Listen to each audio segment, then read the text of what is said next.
Tá, vamos começar a falar então das prioridades, caso o senhor for eleito governador do estado, para o interior aqui, especificamente para a nossa região aqui de Barretos. Adelaide, primeiro deixa eu falar uma coisa. Sabe que eu sou do interior do estado de São Paulo. Eu nasci na cidade de Cosmorama, não tão distante aí de Barretos. Sim. Região de Rio Preto. Fui crescer em Santa Rita do Oeste. Lá trabalhei na roça dos 6 anos de idade até os 18 anos de idade. Depois viemos para São Paulo, Zona Leste, enfim.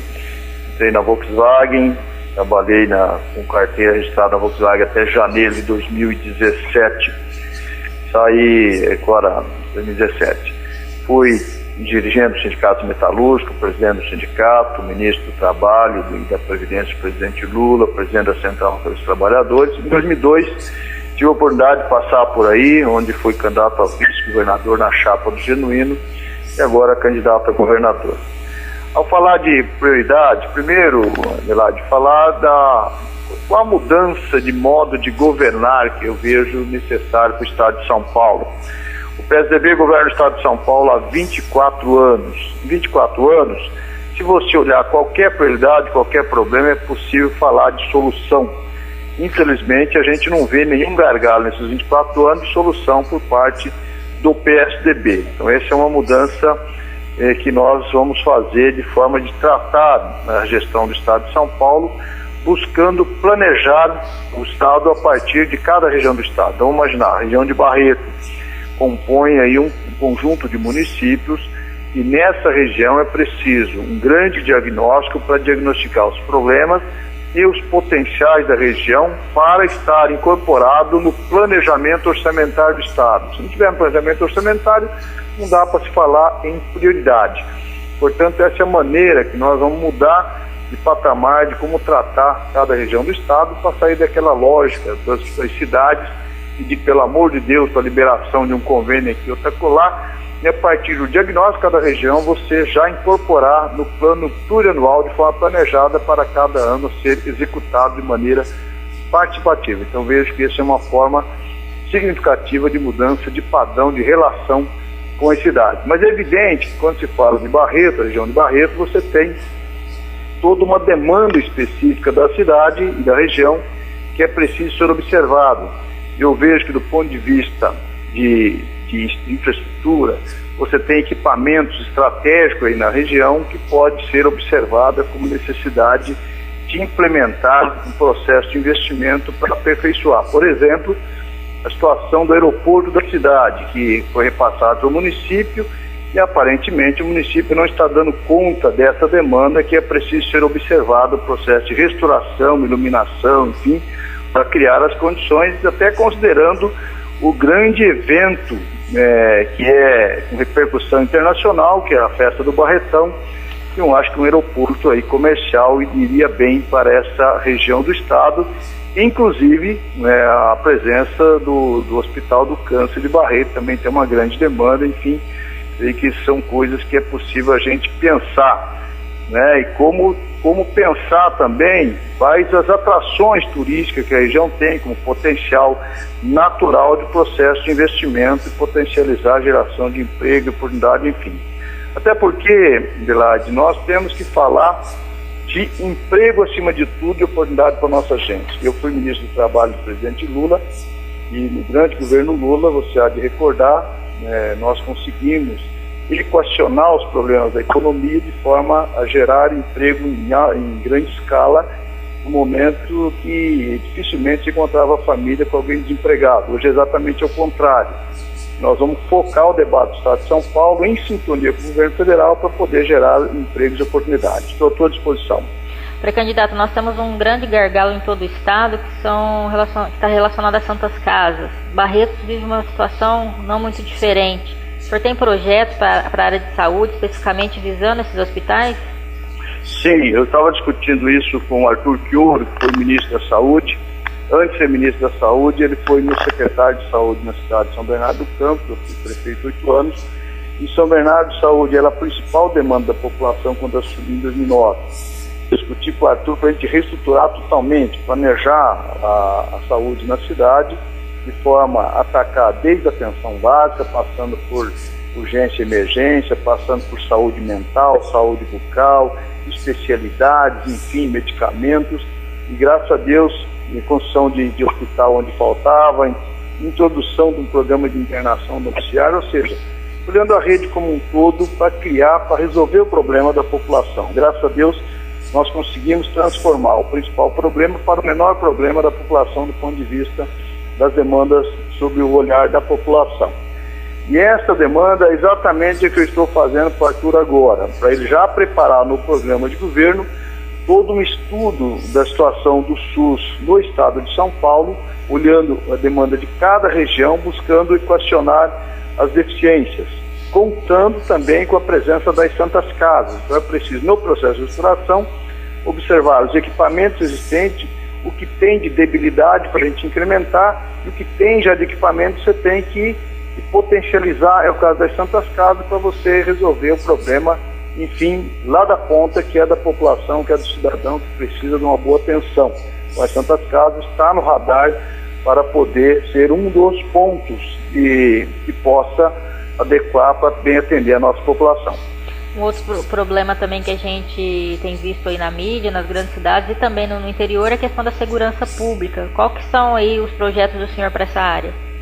Tem falado que nós temos que criar um sonho para a população do estado de São Paulo e para quem governa, que é o dia que nós deixar de ter necessidade de construir novos presídios, transformar um presídio num espaço cultural ou educacional, nós teremos vencido a guerra contra a violência, contra o tráfico, contra as drogas.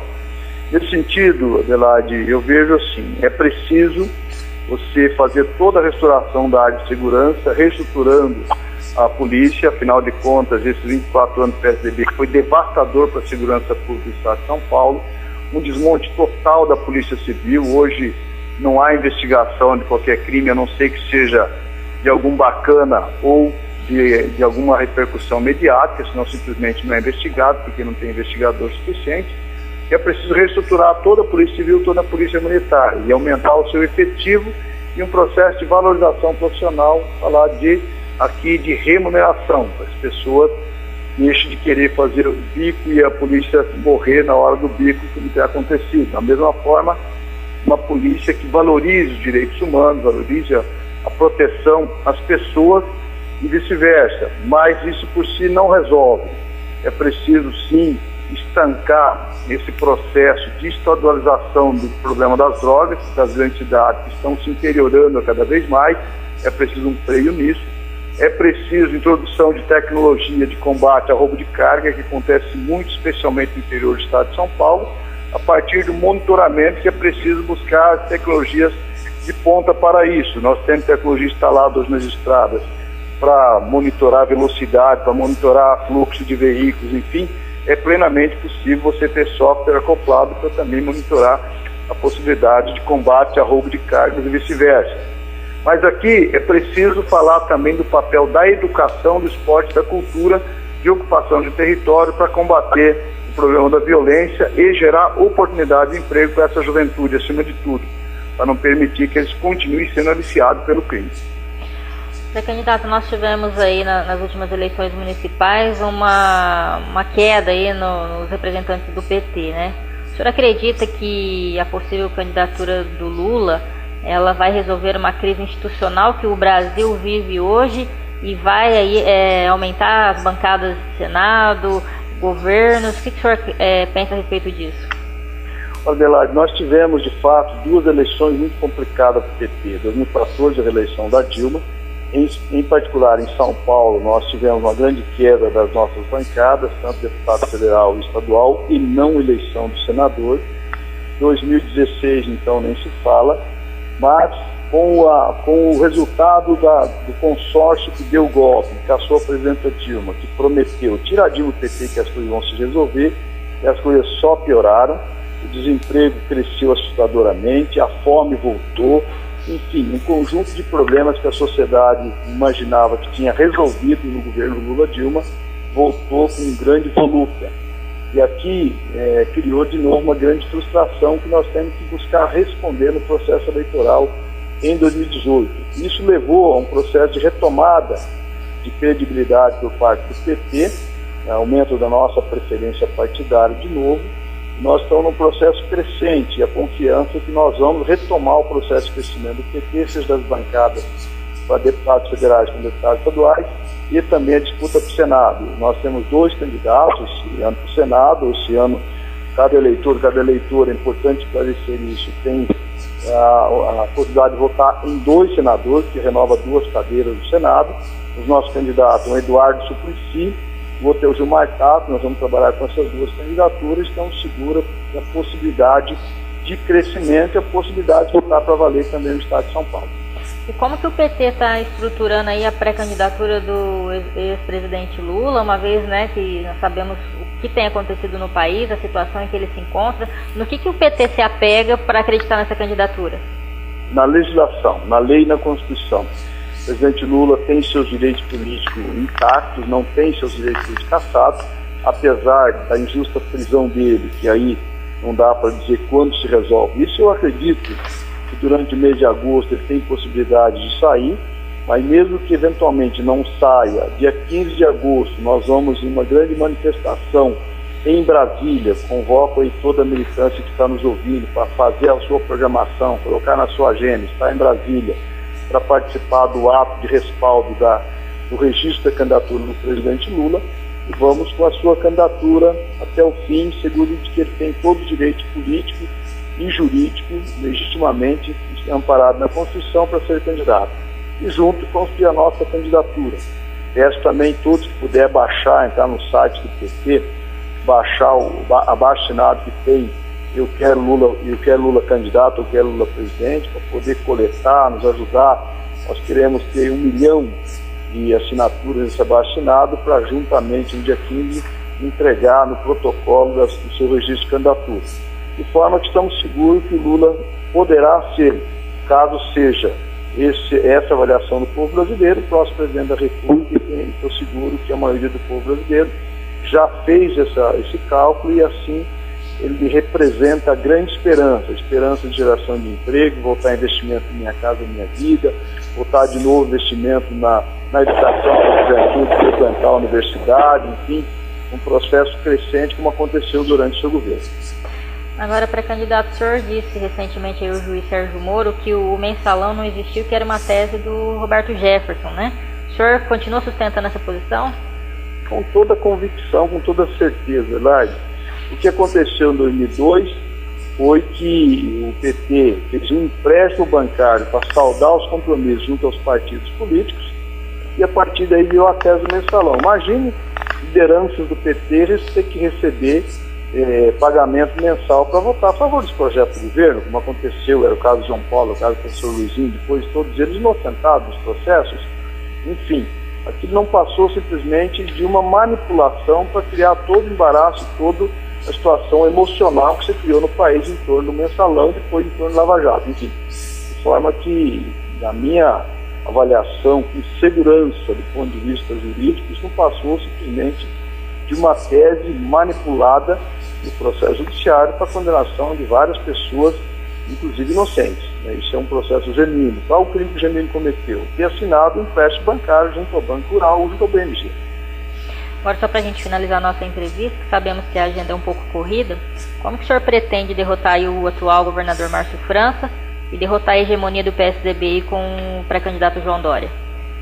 Viajando mais de 1.000 quilômetros por semana no estado de São Paulo, de pequenas às grandes cidades, médias cidades, conversando com todos os segmentos e apresentando as propostas. Nós estamos numa fase de elaboração dos nossos projetos e propostas para cada área do estado de São Paulo, e assim conversando com muita gente, fazendo a campanha. No final de agosto entra a propaganda eleitoral por televisão e rádio. Nós vamos colocar as experiências que temos, afinal de contas, eu tive experiência de ser presidente do sindicato, da CUT, presidente do Conselho Nacional de Segurança Alimentar, ministro do Trabalho, como disse, com larga experiência em formação profissional, geração de empregos e oportunidades através das políticas públicas, ministro da Previdência, que sanou o problema das filas homéricas das agências do INSS, que parecia que não tinha solução, e prefeito 8 anos de São Bernardo do Campo, fazendo verdadeiro laboratório de políticas públicas em cada área, para agora poder colocar à disposição de todo o povo paulista. Tá certo, a gente agradece a disponibilidade e a gentileza do senhor em nos atender e deixa o microfone aberto para que o senhor possa fazer suas considerações. Quero aqui agradecer, Elaide, deixar aqui um abraço ao meu amigo Existo, que é candidato a deputado aí, estadual na região.